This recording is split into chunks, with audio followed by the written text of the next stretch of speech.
Hello दोस्तों, मेरा नाम ताहिर शब्बीर है। आप में से बहुत से लोगों ने जस्टिस काजी फ़ाइज़ ईसा का नाम सुना होगा और आप में से बहुत से लोग ये बात भी अच्छी तरह जानते होंगे कि जस्टिस काजी फ़ाइज़ ईसा सुप्रीम कोर्ट के वो सीनियर जज हैं जिनसे पाकिस्तान की मिलिट्री इस्टेब्लिशमेंट नाराज़ है। उसकी वजह मुख्तसरन ये है कि उन्होंने कोयटा में एक बम धमाके पर जो इंक्वायरी हुई थी उस पर कहा था कि अगर एजेंसियां ठीक से काम करें तो मुल्क के हालात ऐसे ना हो।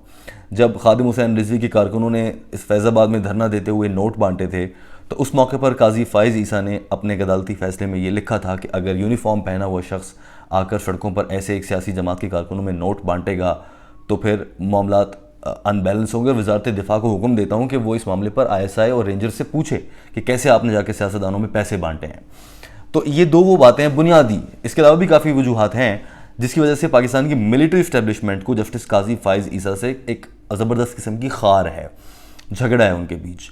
अब ऐसे तो हो नहीं सकता लड़ाई में कि आपने किसी को हटाना है तो उठा के साइड पे कर दो ऐसे या किसी और तरीके से, मगर कुछ कानूनी रास्ता देखना पड़ता है। तो हमारी मिलिट्री इस्टेब्लिशमेंट ने सोचा कि काजी फ़ाइज़ ईसा बाद में चीफ जस्टिस बन जाएगा तो फिर तो बिल्कुल काबू नहीं आएगा। और अब हमारी जो मिलिट्री इस्टेब्लिशमेंट है इसकी सियासत में मुदाखलत का जो तरीक़ाकार है वो ज़रा बदला है। पहले ये डायरेक्ट इन्वॉल्व होते थे, अब ये क्या करते हैं, अदालत से फ़ैसला किसी तरह से निकलवा लेते हैं मनपसंद जजेस के ज़रिए, तो फिर उसको एक कानूनी हैसियत मिल जाती है उस अमल को जो भी वो करना चाहते हैं सियासत में। लिहाजा आने वाले दौर में भी आप देखेंगे और अब भी जो चल रहा है, मिलिट्री इस्टेब्लिशमेंट ने जब भी कुछ अपनी टेढ़ी उंगली से घी निकालना होता है सियासतदानों की बाउल से तो फिर वो अदालती फ़ैसलों का सहारा लेकर ऐसा करते हैं। अब जब अदालत से अपनी पसंद के फ़ैसले लेने हैं तो फैसला देने वाले आपकी पसंद के होने चाहिए, यानी कि जजेस वो बैठे हों जो आपकी बात मानते हों। फ़ाइज़ ईसा साहब तो बात मानते नहीं हैं और वो खार रखते हैं बहुत सख्त किस्म की। लिहाजा मिलिट्री इस्टेब्लिशमेंट के लिए ज़रूरी था कि फ़ाइज़ ईसा को किसी तरह से नाअहल करा दो, कुछ ऐसा करो कि बस वो चीफ जस्टिस ना बने। उसके लिए उन्होंने जो मुख्तलिफ़ कोशिशें की हैं उनमें से एक बड़ी और पहली कोशिश ये थी कि सुप्रीम जुडिशल काउंसिल की जानिब से, सदर मुमलिकत की जानिब से एक रेफरेंस भेजा जाता है उस सुप्रीम कोर्ट की बॉडी को, यानी कि सुप्रीम जुडिशल काउंसिल को, जिसका ये काम है कि जजों का एहतसाब करो। तो सदर पाकिस्तान ने ख़त लिख के कहा कि फ़ाइज़ ईसा साहब के असासों की गड़बड़ है, बीवी के नाम पे हैं, कुछ फलां पे हैं, कुछ गैर कानूनी हैं, आमदन से ज़ायद असासे लग रहे हैं जैसे सब सियासतदानों के लगते हैं, लिहाजा इनसे सवाल किया जाए। सुप्रीम जुडिशल काउंसिल का इजलास होता है और वो उस इजलास में बैठकर फ़ाइज़ ईसा साहब से सवाल जवाब शुरू हो जाते हैं। केस बन जाता है, प्रॉपर कई साल तक चला है, 2-2.5 साल तक चला है गालिबन ये केस। उसके बाद मुख्तसरन होता यह है कि फ़ाइज़ ईसा साहब एक जज हैं, अपना केस लड़ना नहीं जानेंगे तो फिर केस क्या होगा। उनकी खूबसूरती, उनकी खुशकिस्मती और उनकी सलाहियत के, और अल्लाह की मदद डेफिनेटली, कि उन्होंने ये केस जीत लिया और काजी फ़ाइज़ ईसा नाअहल होने से बच गए। यहाँ पर मिलिट्री इस्टेब्लिशमेंट की ये कोशिश कि काजी फ़ाइज़ ईसा साहब सुप्रीम कोर्ट के चीफ जस्टिस ना बने, लिहाजा उन्हें नाअहल करवा दिया जाए, वो ख़राब हो जाती है, नाकाम हो जाते हैं। फ़ाइज़ ईसा साहब को रास्ते से हटाने का अब कोई रास्ता नहीं बचा। यही वाहिद ऑप्शन था, ये ट्राई कर लिया, एग्जॉस्ट हो गया, ख़त्म। अब कोई रास्ता ही नहीं है। अब क्या कर सकती है मिलिट्री इस्टेब्लिशमेंट? वो बर्दाश्त तो नहीं कर सकते कि ये चीफ जस्टिस बन जाए, क्योंकि उसने तो रगड़ देना है once he becomes the chief justice. क्योंकि जैसे उन्होंने पहले फैसले दिए हैं उनको देख के समझ आ गई कि बंदा कितना टेढ़ा है और ये फ़ौज की बातों में या उनके काबू में नहीं आएगा। बिकॉज हो सकता है कि इनका माजी दागदार ना हो, इनकी कोई वीडियो ना मिली हो, इनको बहुत ज़्यादा दौलत की लालच ना हो, उनका ज़मीर ज़िंदा हो, बाकी जजेस का नहीं था। हमने माजी में देखा है आपके डैम फंड से लेकर और उससे पिछले तक, बड़े भुट्टो की फांसी से लेकर आज तक जितने जजेस आए सबको मैनिपुलेट किया और यूज़ किया। और ये सारे जजेस रिटायर होने के बाद मुंह भी खोलते हैं, उससे पहले आप मैं कह दूंगा तो तौहीन अदालत हो जाएगी। बहरहाल अब काजी फ़ाइज़ ईसा को रास्ते से हटाने का कोई ऑप्शन नहीं बचा। एक आखिरी मौका मिला था उनको, जिसे मैं ऑन लाइटर नोट कह रहा हूँ, अल्लाह ना करे कोई ऐसा करे, बट जब उन्हें कोरोना हुआ, उनकी अहलिया को कोरोना हुआ, तो इस्लामाबाद के कुछ सहाफ़ी ये खदशा जाहिर कर रहे थे कि हो सकता है कि फ़ाइज़ ईसा साहब अस्पताल में बेचारे चल बसें, जैसे खादिम हुसैन रिजवी जो कि एंटी मिलिट्री एंटी एस्टैब्लिशमेंट हो रहे थे, जैसे जस्टिस वकार सेठ जिसने मुशर्रफ को कहा कि लटका दो, एंड जैसे जज अरशद मलिक जो कि एहतसाब अदालत के जज थे, जिन्होंने नवाज शरीफ वाले पूरे एहतसाब के ड्रामे का पोल यूँ खोल के रख दिया आपके सामने कि सब बकवास ड्रामा झूठ था। बहरहाल तो ये तीनों जजेस अचानक, ये तीनों अहम लोग अचानक से कोरोना से मर गए, तो लोग कयास कर रहे थे कि शायद खुदा न खास्ता फ़ाइज़ ईसा साहब के साथ भी ऐसा हो जाए। यही वजह थी कि मीडिया उनकी पल पल की खबर रिपोर्ट करता रहा है। अब वो कायद-ए-आज़म हॉस्पिटल में एडमिट हो गए हैं, अब घर पे आ गए हैं, अब उनका ज़रा कोरोना थम गया है, काबू में आ गया। मुख्तसरन ये कि फ़ाइज़ ईसा साहब रास्ते से नहीं हटाए जा सके कोरोना से भी बच गए और जो नाअहली वाली तलवार लटकाई थी उससे भी बच गए। अब तो कोई रास्ता ही नहीं बचा ना इनको हटाने का। कुछ समझ नहीं आ रही क्या किया जाए। बहरहाल अब यहाँ से आप इनका दिमाग भी चेक कर लीजिए काम कैसे होता है। मिलिट्री एस्टेब्लिशमेंट नहीं चाहती कि फाइज ईसा चीफ जस्टिस बने। अगर बन जाते हैं तो इतने कमज़ोर हों कि वो हमारे कहने के मुताबिक चलें। हम चाहते हैं कि भाई मियाँ साहब को अहल करार दे दो तो वो अहल कर दें, हम चाहें कि ना अहल कह दो तो वो ना अहल कर दें। हमें ऐसा जज चाहिए, बस कठपुतली जिसे आम अल्फाज में कहा जाता है। बहरहाल तो अब फाइज ईसा साहब तो ऐसे आदमी हैं नहीं, मगर वो चीफ जस्टिस बनने जा रहे हैं। सारी रुकावटें जो ट्राई कर सकते थे कर ली, अब क्या किया जा सकता है। लिहाजा ये सोचा गया, याद रखिए कि सुप्रीम कोर्ट में जो कुल जजेस होते हैं उनकी तादाद 17 होती है।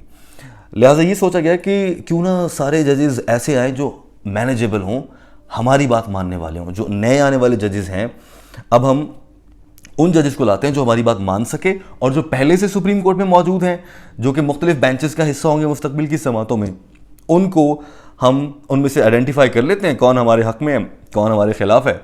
मैं मिसाल दे सकता हूँ आपको, जस्टिस उमर अता बंदियाल हैं, कोई भी काम करवाना आराम से कर देंगे आपका। मुस्तकबिल की चीफ जस्टिस भी हैं वो बाय द वे। बहरहाल तो ऐसे जजेस अपने आइडेंटिफाई कर लें इन 17 में से कितने वोट हमारे पास है, क्योंकि जब भी बाद में कोई फैसला आना है अदालती, तो सुप्रीम कोर्ट के चीफ जस्टिस की हैसियत से भी अगर वो देते हैं, अगर सुप्रीम कोर्ट का एक 17 रुकनी बेंच बन जाता है या 10 रुकनी बेंच बन जाता है, लेट सपोज उसमें फाइज ईसा भी हैं और वो फैसला ऐसा है जिस पर इस्टेब्लिशमेंट की मर्जी के खिलाफ फैसला देने जा रहे हैं फाइज ईसा, तो फिर इस्टेब्लिशमेंट के पास ये ऑप्शन होगा कि उन 10 में से 6 जजेस तो अपने ही बिठाए हुए हैं।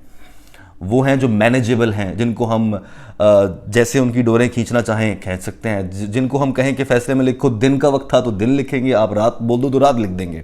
सीधी सीधी बात है, ऐसे जजेस चाहिए। और ऐसे वो आइडेंटिफाई कर चुके हैं कि सुप्रीम कोर्ट में कौन से हैं, और नीचे से जो नए आने वाले हैं उनमें से भी ढूंढ के वो लाओ जो बाद में ऊपर आके ज़्यादा बक बक ना करे। ये करने के लिए मुख्तलिफ अदालतों से चेक किया गया कि भाई कौन कितना सीनियर है, कौन सुप्रीम कोर्ट से कुर्सी खाली हो रही है तो फिर नीचे से ऊपर जा सकता है, कितने जजेस की गुंजाइश है। ये कानूनी मामला है, थोड़ा पेचीदा हो सकता है, लिहाजा मैं इस चीज़ को सादा अल्फाज में आप तक पहुंचाने की कोशिश कर रहा हूँ। इसमें बहुत सी ऐसी बातें हैं जो आप तक पहुंचाई जा सकती हैं, जो कि आपके जहन में उठने वाले मजीद सवालों का जवाब दे सकती हैं। बट सिंस वो सवाल टेक्निकल हैं, जवाब टेक्निकल है, तो वो एक आम आदमी को शायद समझ ना आए, मगर मैं रेफरेंस के लिए कुछ चीज़ें डिस्क्रिप्शन में आपके लिए छोड़ दूंगा। बहरहाल अब किया ये जाता है कि मुख्तलिफ जो सूबाई अदालतें हैं उनको चेक करो, वहाँ से कौन आ सकता है जो कि मिलिट्री के काबू का हो। सादा अल्फाज में कौन से वो जजेस हैं जिनके ऐसे राज आपके पास हैं जो अफशा होने से वो डरते हैं और कल को आपके कहने पर मैनिपुलेट हो जाएंगे, जैसा आप चाहेंगे वैसा फैसला दे देंगे। लाहौर हाई कोर्ट से एक खातून जज को अचानक से प्रमोट करके सुप्रीम कोर्ट में भेज दिया गया है। इसके अलावा सिंध हाई कोर्ट में जब ये गए हैं ऐसा करने के लिए, तो मामला ज़रा बिगड़ गया। पहले तो उन्होंने ये किया कि चेक करो कौन से जजेस हैं जो अपने काम के हैं, तो जब चेक किया तो जो सीनियरिटी वाइज 5वें नंबर पर आ रहे थे, यानी कि 4 चीफ जस्टिस मजीद बनते सिंध हाई कोर्ट के, सुप्रीम कोर्ट में जाते, फिर इनकी बारी आनी थी, तो 5वें नंबर पे थे सीनियरिटी के एतबार से, उनको उठाकर सुप्रीम कोर्ट का जज बना दिया। फिर उसके बाद उन्हें ज़रूरत पड़ी कि अभी और बंदा भी कोई ढूंढो भाई, और बंदा मिल नहीं रहा, तो क्या किया जाए। तो उन्होंने जो सिंध हाई कोर्ट के चीफ जस्टिस थे, जो असल में हकदार थे सुप्रीम कोर्ट के जज बनने के, उन्हें कहा कि हम आपको बना देंगे मगर एडहॉक बेसिस पर। अब ये चीज़ें, इसको आप एक गेस कह सकते हैं, या फिर आप कह सकते हैं कि दूरअंदेशी है, या फिर माजी के रवैयों को देखते हुए हम अंदाज़ा लगा सकते हैं कि यहाँ पर क्या हुआ होगा। जो सिंध हाई कोर्ट के चीफ जस्टिस हैं उन्हें कहा गया कि आपको एडहॉक जज लगाया जाएगा सुप्रीम कोर्ट का, यानी कि आपका जो जूनियर है 5 दर्जे, वो मुस्तकिल जज पक्की नौकरी पे लग गया सुप्रीम कोर्ट में, और आप जो हैं आप उससे तरक्की में तो ऊपर हैं, ओहदे में बड़े हैं, मगर हम आपको एडहॉक जज लगाएंगे। एडहॉक जज से मुराद होता है कि आर्जी तयनाती, आप आज हैं कल नहीं है, कभी भी सुप्रीम कोर्ट की बेटा वापस पैकअप। लिहाजा वो चीफ जस्टिस साहब जो हैं सिंध हाई कोर्ट के, वो इस मामले पर अड़ गए हैं और उन्होंने कहा है कि भाई मैं एडहॉक पे नहीं आऊँगा। इसका एक मतलब ये भी है कि उनको भी मालूम है कि उन्हें किस लिए भेजा जा रहा है आगे। इसका मतलब ये है कि वो इतने मैनेजेबल नहीं है और वो अकड़ गए।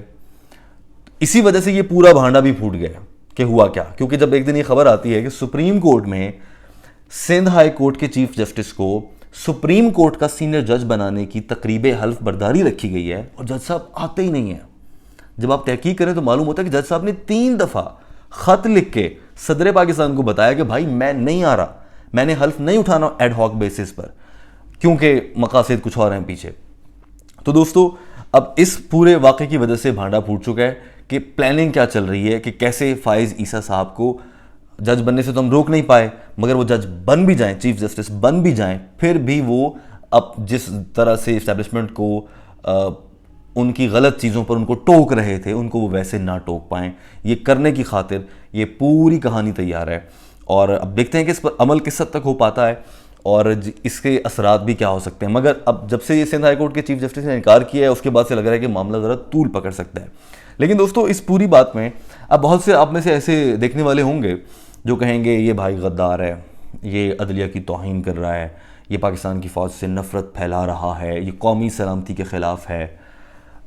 वैसे तो मैं इस सब पर मुख्तसर अल्फाज में या किसी भी एक जुमले में बड़ा अच्छा जवाब दे सकता हूँ, मगर मैं ऐसा नहीं करना चाहता।